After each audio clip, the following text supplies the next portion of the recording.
নমস্কার, নিউজ ভ্যানগার্ডের পর্দায় আপনাদের সকলকে স্বাগত। আমি সুপ্রীতি রয়েছে আপনাদের সঙ্গে। প্রথমেই নজর রাখবো আবহাওয়ার দিকে। ঘূর্ণিঝড় রেমাল ইতিমধ্যেই তার কি আপডেট রয়েছে জানবো আমরা বিস্তারিত, এবং আজকে দিনভর নিউজ ভ্যানগার্ড নজর রাখবে আবহাওয়ার দিকে। ঘূর্ণিঝড় রেমালের ল্যান্ডফল ইতিমধ্যে গতকালকে রাত 12টা নাগাদ হয়েছে এবং তারপর থেকেই তার প্রভাব পড়তে শুরু করেছে পার্বত্য রাজ্য ত্রিপুরাতে। সকাল থেকে ঘূর্ণিঝড় রেমালের কারণে ঝড় বৃষ্টি শুরু হয়ে গেছে। ভোর 5টা পর্যন্ত বৃষ্টিপাত রেকর্ড করা হয়েছে 1.2 মিলিমিটার।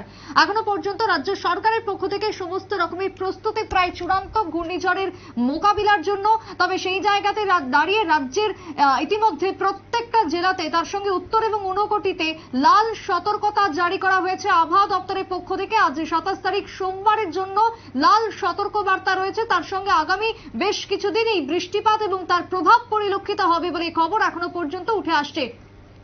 আজ দিনভর আমরা নজর রাখবো, প্রত্যেকটা জায়গার আপডেট দেব আপনাদের সামনে। বাংলাদেশ থেকে শুরু করে পশ্চিমবঙ্গের কি অবস্থা রয়েছে জানাবো সমস্ত কিছু ডিটেল। তবে তার আগে রাজ্যের কি অবস্থা রয়েছে, ঘূর্ণিঝড় রেমালের প্রভাবে কতটা বৃষ্টি, এখনো পর্যন্ত কি খবর উঠে আসছে, পারিপার্শ্বিক পরিবেশ সম্পর্কে জানবো। প্রতিনিধি অঙ্কিতা বর্ধন রয়েছে টেলিফোন লাইনে। অঙ্কিতা, ঘূর্ণিঝড় রেমালের ফলে সকাল থেকে শুরু হয়ে গেছে বৃষ্টি, তার সঙ্গে বিদ্যুৎ বিভ্রাট, তার সঙ্গে কি খবর এখনো পর্যন্ত উঠে আসছে, কি জানাচ্ছে হাওয়া অফিস? তুমি দেখো সুপ্রীতি, এই মুহূর্তে আগরতলা হাওয়া অফিস কিন্তু রাজ্যের জন্য লাল এবং কমলা সতর্ক বার্তা জারি করছে। বিশেষ করে হাওয়া অফিসের পক্ষ থেকে আমরা জানতে পারছি যে বজ্রপাত সহ ঝড়ো বাতাসের গতিবেগ 50 থেকে 60 কিলোমিটার প্রতি ঘন্টায়, দমকা হাওয়া 70 কিলোমিটার পর্যন্ত থাকছে। এছাড়া ত্রিপুরার দক্ষিণ, ধলাই, সিপাহীজলা, খোয়াই এবং পশ্চিম জেলাগুলিতেও বিচ্ছিন্ন জায়গায় ভারী থেকে খুব ভারী বৃষ্টিপাত হওয়ার কিন্তু সম্ভাবনা রয়েছে আগামী 24 ঘন্টা। এছাড়া বজ্রবিদ্যুৎ এবং ঝোড়ো বাতাসের গতিবেগ থাকবে 50 থেকে 60 কিলোমিটার কিমি এবং ঘন্টা থেকে 70 কিমি ঘন্টা পর্যন্ত এই মুহূর্তে কিন্তু পৌঁছানোর সম্ভাবনা রয়েছে। এছাড়া ত্রিপুরার বাকি জেলাগুলিতে বিচ্ছিন্ন জায়গায় বৃষ্টিপাতের সম্ভাবনা জারি করেছে আগরতলা হাওয়া অফিস। অর্থাৎ রেমাল তার শক্তিশালী ঘূর্ণিঝড় থেকে কিন্তু বর্তমানে সাধারণ ঘূর্ণিঝড়ে পরিণত হয়েছে। সেক্ষেত্রে উপকূলবর্তী এলাকা এবং আমাদের রাজ্য উত্তর পূর্বের বিভিন্ন জায়গায় কিন্তু তার প্রভাব পড়েছে, যার জন্য ইতিমধ্যেই রাজ্য থেকে কড়া সতর্ক বার্তা জারি করা হয়েছে। বিশেষ করে ইতিমধ্যেই প্রায় প্রত্যেকের মোবাইলে কিন্তু আগরতলা হাওয়া অফিসের পক্ষ থেকে একটি মেসেজ চলে গেছে। সেই মেসেজেও ঘূর্ণিঝড় রেমালের প্রভাব নিয়ে বিস্তারিত বলা হয়েছে। বিশেষ করে সকল নাগরিককে সতর্ক জারি করেছে এবং নিরাপদে থাকতে, বাইরে বের না হওয়া, বাইরে বের হওয়া এড়িয়ে চলা, ঘূর্ণিঝড় নিরাপত্তার নির্দেশাবলী কিন্তু এই মুহূর্তে অনুসরণ করার জন্য একটি গুরুত্বপূর্ণ মেসেজ ইতিমধ্যেই প্রত্যেকের কাছে চলে গেছে। আমরা খবর পাচ্ছি যে এই রেমালের দাপটে কিন্তু রাজ্যের প্রায় প্রত্যেকটি জেলায় বৃষ্টি হয়েছে। আমি যদি ইতিমধ্যে প্রত্যেকটা জায়গার কথা বলি, তবে পশ্চিম ত্রিপুরায় এই মুহূর্তে বৃষ্টি হয়েছে 9.8 মিলিমিটার, সিপাহীজলায় হয়েছে 11.4 মিলিমিটার, খোয়াইয়ে হয়েছে 20.1 মিলিমিটার, গোমতী জেলায় হয়েছে 14.9 মিলিমিটার, দক্ষিণে হয়েছে 23.2 মিলিমিটার।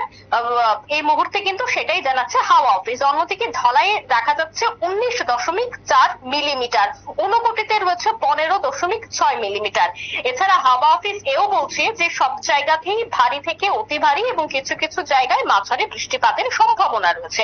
সেক্ষেত্রে মাঝারি বৃষ্টিপাতের সম্ভাবনা রয়েছে সিপাহীজলা, পশ্চিম, গোমতী এবং সাউথের দিকে। অন্যদিকে ভারী থেকে অতি ভারী বৃষ্টিপাতের সম্ভাবনা রয়েছে ধলাই এবং ঊনকোটি, কৈলাসহরে।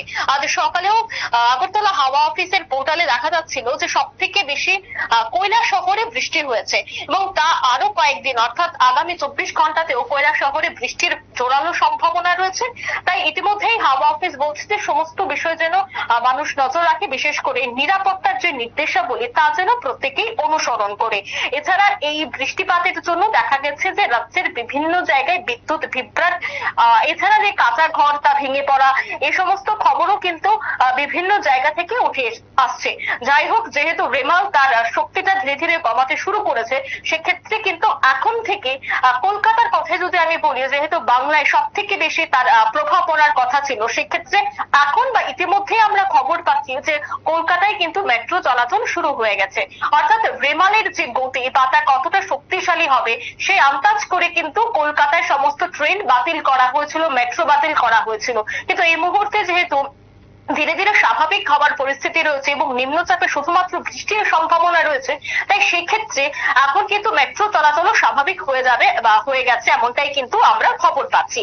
এছাড়া এও খবর পাচ্ছি যে এই ঘূর্ণিঝড় রেমালের দাপট সব থেকে বেশি যেহেতু বাংলায় মধ্যরাতে দেখা গেছে এবং বাংলাদেশেও তার যথেষ্ট প্রভাব রয়েছে। তাই সেক্ষেত্রে আমাদের পার্শ্ববর্তী দেশ হচ্ছে বাংলাদেশ এবং পার্শ্ববর্তী রাজ্য হচ্ছে পশ্চিমবঙ্গ। সেক্ষেত্রে তার প্রভাব অবশ্যই রাজ্যে পড়বে।